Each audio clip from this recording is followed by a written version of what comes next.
The morning sun cast long shadows across the rocky terrain of the Afghan mountains as Staff Sergeant Maria Rodriguez adjusted her rifle scope for the third time. She had been watching the valley below for 6 hours, her eyes scanning every rock formation and dried riverbed. Something felt wrong about this mission from the very beginning. The 480 Marines of the 2nd Battalion had been dropped into this remote region 3 days ago with orders to secure a strategic mountain pass. Intelligence reports claimed the area was lightly defended, with only scattered Taliban fighters hiding in caves. What they found instead was a carefully planned trap that would test every Marine's will to survive. Maria had earned her reputation as one of the finest snipers in the Corps through years of dedication and countless hours of training.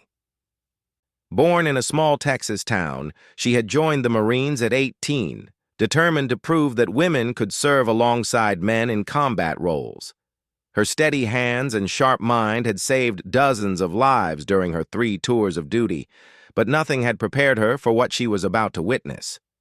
Colonel James Mitchell, the battalion commander, received the initial intel brief with confidence. His unit had completed similar operations dozens of times before. The plan seemed straightforward: establish a perimeter around the mountain pass, eliminate any hostile forces, and hold the position until reinforcements arrived. The timeline called for a 48-hour operation with full air support and supply drops scheduled every 12 hours. The first sign of trouble came when Private Jackson spotted movement in the hills surrounding their position. Through his binoculars, he counted at least 50 armed fighters moving through positions that intelligence had marked as empty. Within minutes, reports flooded in from all around the perimeter. The Marines weren't facing a small group of scattered fighters. They were surrounded by hundreds of well-armed Taliban soldiers who had been waiting for them. Maria watched from her elevated position as the enemy forces revealed themselves with coordinated precision. These weren't desperate fighters hiding in caves. They moved with military discipline, using advanced weapons and communication equipment. Someone had leaked the Marine operation details, and the Taliban had turned the mountain pass into a killing field. The radio crackled with urgent messages as Colonel Mitchell tried to contact headquarters for immediate extraction. Static filled the airwaves where clear communication should have been. The enemy had deployed signal jammers throughout the valley, cutting the battalion off from all outside support. No calls for help could get through, and worse yet, no one back at base would know the Marines were in trouble until they failed to report in at the next scheduled check. As the sun climbed higher, the Taliban began their attack with a barrage of rocket-propelled grenades that shook the entire mountainside. The Marines took cover behind whatever rocks and boulders they could find, but their defensive positions were scattered across too wide an area. The enemy had chosen their ambush site perfectly, with high ground on all sides and clear fields of fire down into the valley where the Marines were trapped. Maria counted muzzle flashes from at least 12 different positions as automatic weapons fire poured down on her fellow Marines. Through her scope, she could see Taliban fighters moving closer under cover of the intense gunfire. The enemy had planned this attack down to the smallest detail, and they had enough ammunition to keep up the assault for days. Lance Corporal Thompson dragged a wounded Marine behind a large boulder just as another RPG exploded nearby, showering them with rock fragments. Blood soaked through his uniform from shrapnel wounds, but he ignored his own injuries to help his injured comrade. Across the valley, Sergeant Williams organized a small group of Marines to establish a defensive line. But they were vastly outnumbered and running low on ammunition. The Taliban fighters seemed to appear from everywhere at once. Hidden caves and camouflaged positions revealed themselves as the enemy pressed their advantage. Maria realized this wasn't a random attack. The Taliban had been preparing this ambush for weeks, possibly months. They had studied Marine tactics, learned their communication procedures, and chosen the perfect location to trap an entire battalion. Colonel Mitchell gathered his senior sergeants for a quick strategy meeting behind the largest rock formation in their defensive perimeter. The situation was desperate, and everyone knew it. With no radio contact and no air support, they were completely on their own. The Taliban had them surrounded with superior numbers and better positions. Ammunition was already running low, and several Marines were seriously wounded with no way to evacuate them for medical treatment. Maria watched the meeting through her scope while continuing to scan for enemy targets. She could see the worry on the officers' faces even from her distant position. These were experienced combat leaders who had faced dangerous situations before, but this was different. The enemy had planned everything perfectly, and the Marines had walked straight into their trap. The Taliban commander, a man Maria would later learn was named Hassan al-Mahmoud, had spent months studying American military tactics. He knew exactly how Marines operated in mountain terrain and had prepared countermeasures for every standard procedure. His fighters occupied positions that gave them clear shots at any Marine movement while remaining hidden from return fire. As the afternoon wore on, the situation grew more desperate by the hour. The Marines had managed to establish a rough defensive perimeter, but it was shrinking under constant pressure from the enemy. Medical supplies were running low, and the wounded Marines needed immediate evacuation to proper medical facilities. Food and water would become critical issues within 24 hours. Maria made a difficult decision as she watched her fellow Marines struggle against overwhelming odds. Military protocol required her to maintain her overwatch position and wait for orders from her commanding officer. But protocol hadn't anticipated a situation where the entire chain of command was trapped and unable to communicate with higher headquarters. Sometimes a soldier had to make choices that went against regulations to save lives. The female sniper began moving from her assigned position, using her knowledge of the terrain to approach the enemy lines undetected. She had spotted a crucial weakness in the Taliban defensive plan that could turn the tide of the entire battle. The enemy had focused all their attention on the trapped Marines in the valley while leaving their rear positions lightly defended. If Maria could reach a specific ridge line behind the enemy positions, she would have clear shots at the Taliban communications equipment and their command post. Destroying their ability to coordinate would level the playing field and give the Marines a fighting chance, but reaching that position would require her to cross nearly 2 miles of enemy-controlled territory completely alone. The sun began to set behind the mountains as Maria started her dangerous journey. She knew that breaking protocol could result in a court-martial if she survived the mission, but she also knew that 480 Marines would die if someone didn't take action. The choice between following orders and saving lives was no choice at all.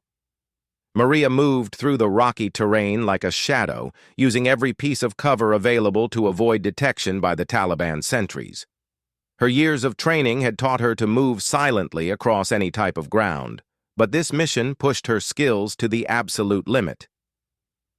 One wrong step or a single moment of carelessness would alert the enemy to her presence and doom both herself and the trapped Marines below.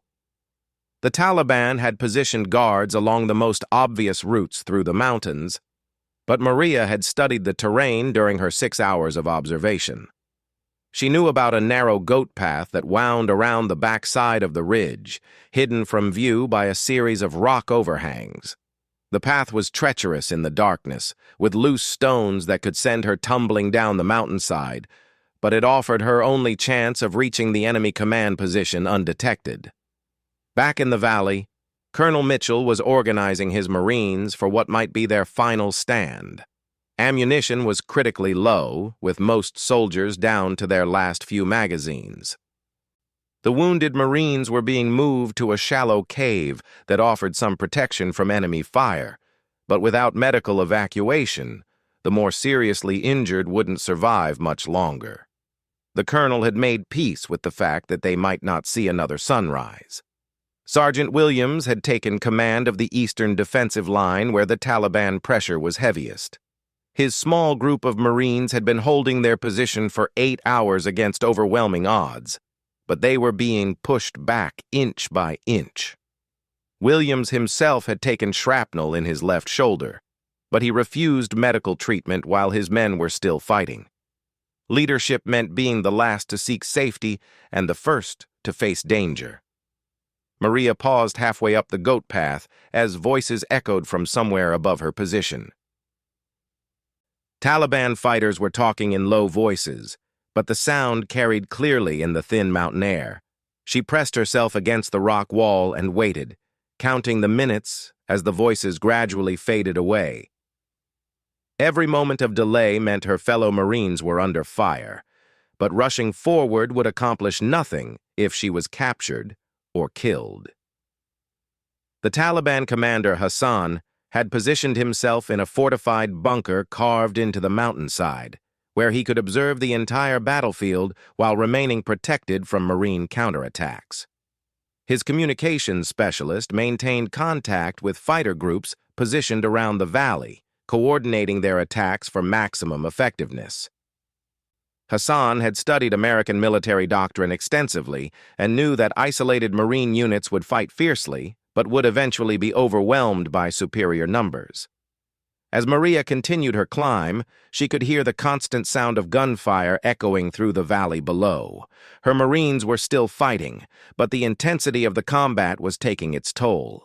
Through breaks in the rock formations, she could see muzzle flashes from Taliban positions that seemed to stretch across the entire mountainside. The enemy had committed hundreds of fighters to this ambush, far more than intelligence reports had suggested.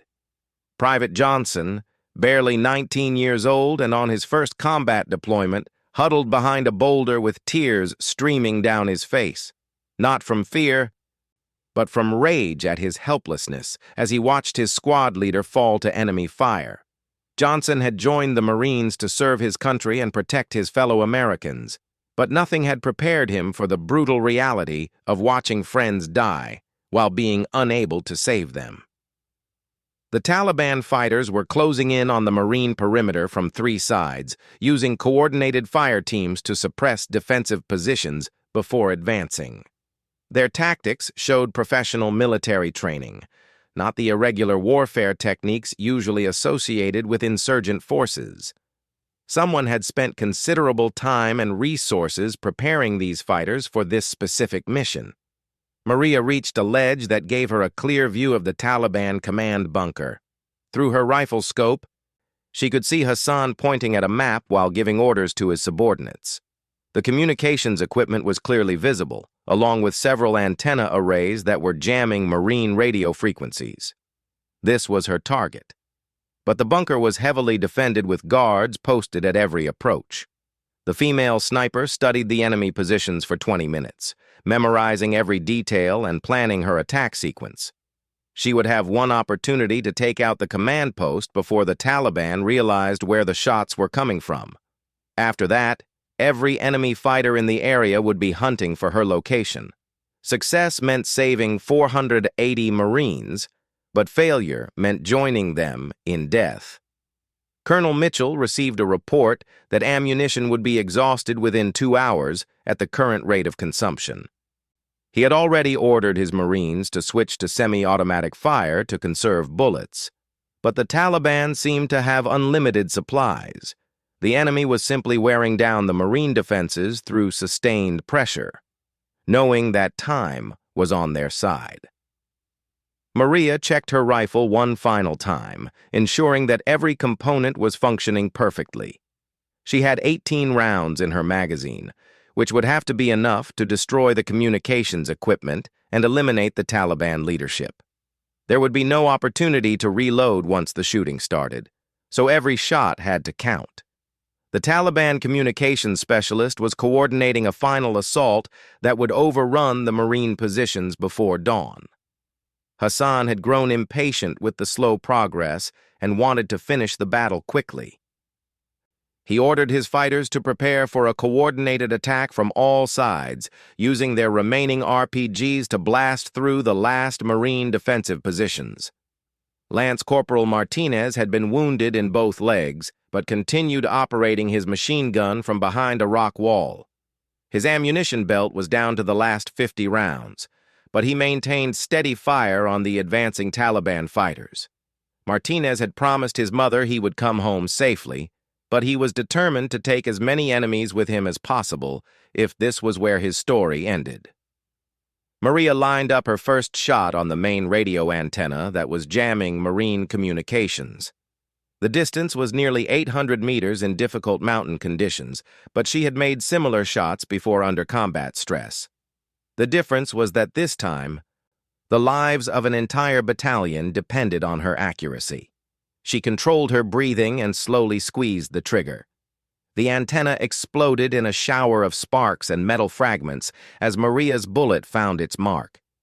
Immediately, Taliban voices began shouting in confusion as their coordination network went silent. She quickly shifted targets to the backup communications array, firing her second shot before the enemy could react. Another direct hit eliminated their secondary radio capability. Hassan jumped to his feet as alarms echoed through his command bunker. Someone had knocked out their communications, but where had the shots come from?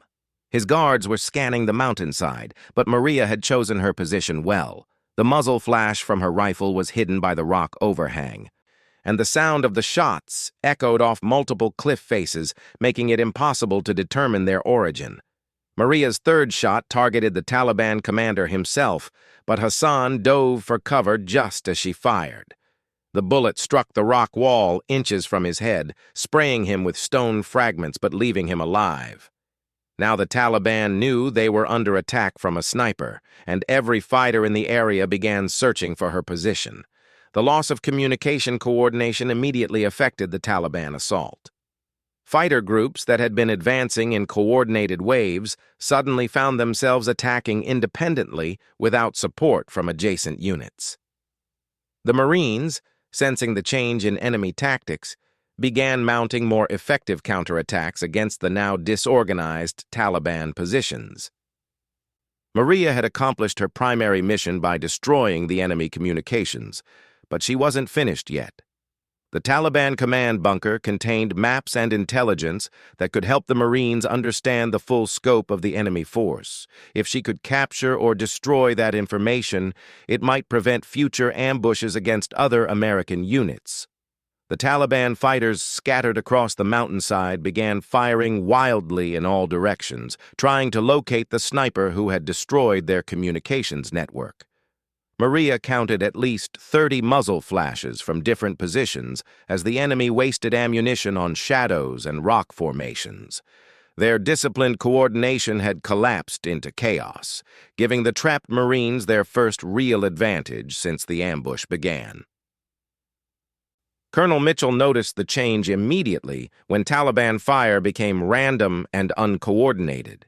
His radio crackled to life as the enemy jamming signals disappeared, allowing limited communication between Marine units for the first time in hours.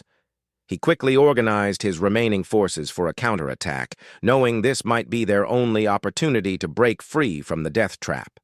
Maria moved to a new firing position as bullets struck the rocks around her previous location.